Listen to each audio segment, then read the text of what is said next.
कोई महापुरुष मिल जाए, वो नहीं मानता महापुरुष, मत मानो बाबा, आओ बैठो सुनो, हाँ जरा सुन लेते हैं क्या बक बक कर रहे हैं बाबा जी।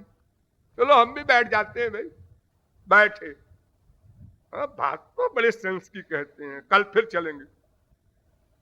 हाँ भाई भाई इतने काबिल है तो ये कोई रोटी दाल के लिए बाबा जी नहीं बने हैं, बात तो कुछ है अंदर बड़ी गहरी इसमें, और देखते हैं। यो करते करते जो उसके कान के द्वारा हृदय में वो भगवत विषय जा रहा है, उस विषय के जाने से फिर जबरदस्ती उसमें वो फिर हिलने लगेगा, फिर आंख बंद करके फिर नाचने लगेगा, फिर वगैरह वगैरह। वो श्रद्धा, श्रद्धा से भक्ति, भक्ति से प्रेम, वो लिंक बन जाएगी अपने आप ऑटोमेटिक। मैंने बहुत अनुभव किया है इस श्लोक के अनुसार संसार का, मैं कोई सुनी हुई बात नहीं कर रहा हूं। जो लोग गंदी भावनाओं से हमारे पास आए, देखें क्या लोग तारीफ करते हैं, जरा हम भी देखें, बस वो देखते ही रह गए यहीं पर। आप लोगों में बहुत से लोग हैं ऐसे, आप लोग जानते हैं, मैं तो समझता हूं 99% ऐसे ही लोग विश्व में हैं।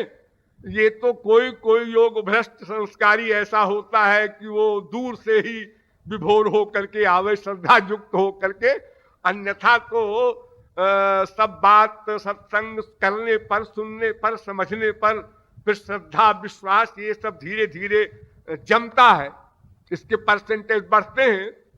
तो इस प्रकार अब आपको ये भी बीमारी हम नहीं लगा रहे हैं कि आदौ श्रद्धा, कुछ आदौ फादौ नहीं। हाँ एक आदौ भूलना नहीं, सत्संग, वास्तविक महापुरुष का संग मिल जाए बस, रहू गणई तपसा न जाति। कोई भी साधन नहीं है ईश्वरीय लक्ष्य को प्राप्त करने के लिए, ईश्वर को प्राप्त किया हुआ कोई सत मिल जाए, फिर वो सब करा लेगा जबरदस्ती आपसे, आपको मनवा लेगा। आम बात यही है। लेकिन ऐसे भी कुसंस्कारी होते हैं कि हम सत का संग करेंगे ही नहीं, तो मूर्ख हृदय नचेत। उनका कोई इलाज नहीं है। सर्वस्य औषधमस्ति शास्त्र विहितम, मूर्खस्य नास्ति औषधम।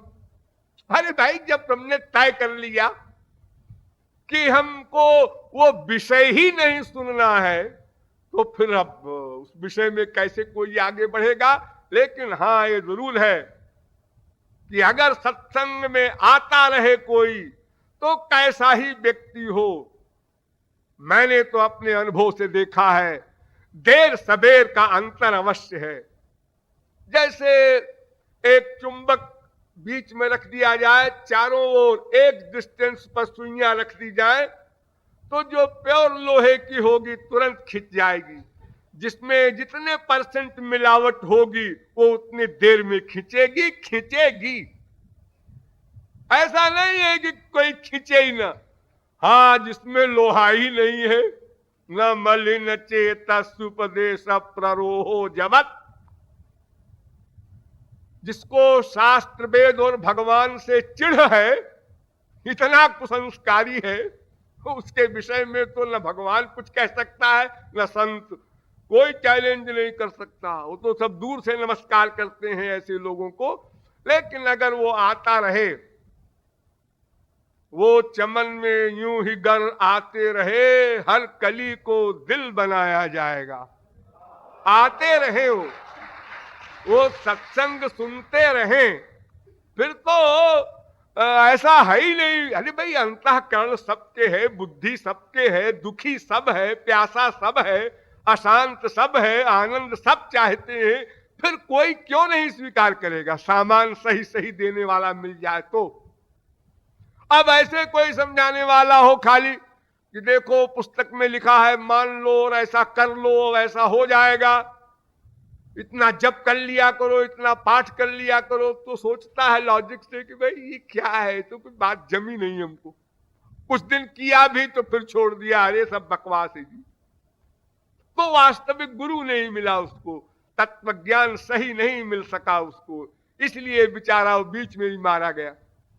तो इस प्रकार यदि जीव अपने संबंध का ज्ञान प्राप्त करे, प्लस माने, फिर अभिधेय का ज्ञान प्राप्त करे, फिर उसको माने, प्लस प्रैक्टिकल करे गुरु के अनुगत होकर, तो एक दिन अंतःकरण शुद्ध हो जाएगा। और अंतःकरण शुद्ध होने के बाद फिर गुरु द्वारा उस प्रेम दान करने में हमें खुशामद नहीं करनी पड़ेगी गुरु जी की। गुरु जी अब तो बर्तन बन गया, दे दो, अच्छा अच्छा कल आना, ऐसा नहीं।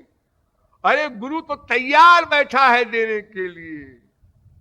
इतनी सारी वो जो मुसीबतें सह रहा है तुम्हारे लिए, बकबक करना, वहां से लेकर के तुम्हारे भीतर घुसना, तुम्हारे दोषों को देखना, तुम्हारे सुधार का प्रयत्न करना, तुम्हारी दुर्भावनाओं को भी हंसते हुए सहना, ये तुम सामने बैठ करके भी सोचा करते हो, ये बात जरा कुछ जची नहीं हो। तो ये सब वो जानते हुए भी अनजान बन करके, अरे बच्चा है जाने दो, हटाओ, क्या आशा करें इससे, किसी अंधे से क्या आशा की जाए, वो क्यों गिर गया अटक के मेज में, अरे वो गिरने चाहिए, बेचारा अंधा है। उसके गिरने पर आश्चर्य न करो, विचार न करो, फिर से चलो, फिर आगे बढ़ो, फिर आगे बढ़ो। आशावादी हैं, कभी निराश नहीं होते। इसी आशा पर जैसे संसार के संसारी लोग आशा रखते हैं, अब 1 लाख मिलेगा, 2 लाख मिलेगा, अब आनंद मिलेगा, अब मिलेगा, एक बीबी आई, दूसरी आई, तीसरी आई, ऐसे ही संत लोग भी आशा रखते हैं इस जीव का सुधार होगा, होगा, आज नहीं कल होगा, भले ही ना हो कभी इस जन्म में, लेकिन वो अपनी आशा नहीं छोड़ते। और इसी आशा पर वो लोग संसार में आते हैं, वरना तो कायदे से उनको आना ही नहीं चाहिए। यहां सब गड़बड़ है, अपने गोलोक में रहो, वहां सब ठीक ठाक है, यहां क्यों आते हो? यहां आओगे तो जैसे एक संत ने बहते हुए पानी में हाथ डाल करके बिच्छू को बाहर करने को उसने प्रयत्न किया, बिच्छू ने डंक मार दिया। अरे भैया, हम तो तुम्हारा कल्याण कर रहे थे कि तुम बह जाओगे, मर जाओगे, तुमने डंक को मार दिया। बिच्छू ने कहा मेरा एक काम है, मैं करूंगा, आप अपना काम करते रहिए, आप हमको बाहर करते रहिए, मैं डंक मारता रहूं, देखे कौन हारता है। अगर आप हार गए तो आप संत नहीं। तो इसी प्रकार अनादिकाल से अब तक भगवान ने बार बार अवतार लिया, संतों ने अवतार लिया, और हम लोगों के लिए उन्होंने अनेक प्रकार के अनावश्यक कार्य किए, हमारी खुशामदें की, एटिकेट सीखा। वो नेचुरलिटी में अगर रहे तो हम लोग उनको फुल मैड कहें, वो कपड़ा भी नहीं पहने, खाना भी नहीं खाए, कोई संसार का कायदा कानून नहीं माने, अगर वो नेचुरलिटी में रहे तो हम उनको हाफ नहीं फुल मैड मानेंगे, उनके पास भी नहीं खड़े होंगे तो हमारा कल्याण कैसे होगा। तो वो बेचारे हमारे कल्याण के लिए हमारी तरह बनते हैं, और आशा करते हैं, और कुछ परसेंट सफलता मिलती ही है, वरना वो व्यापार बंद करके चले जाए, दुकान बंद करके। वो जानते हैं प्रॉफिट हो रहा है, लेकिन अब इनसे इतनी अधिक आशा नहीं की जा सकती, ये उनको मालूम है।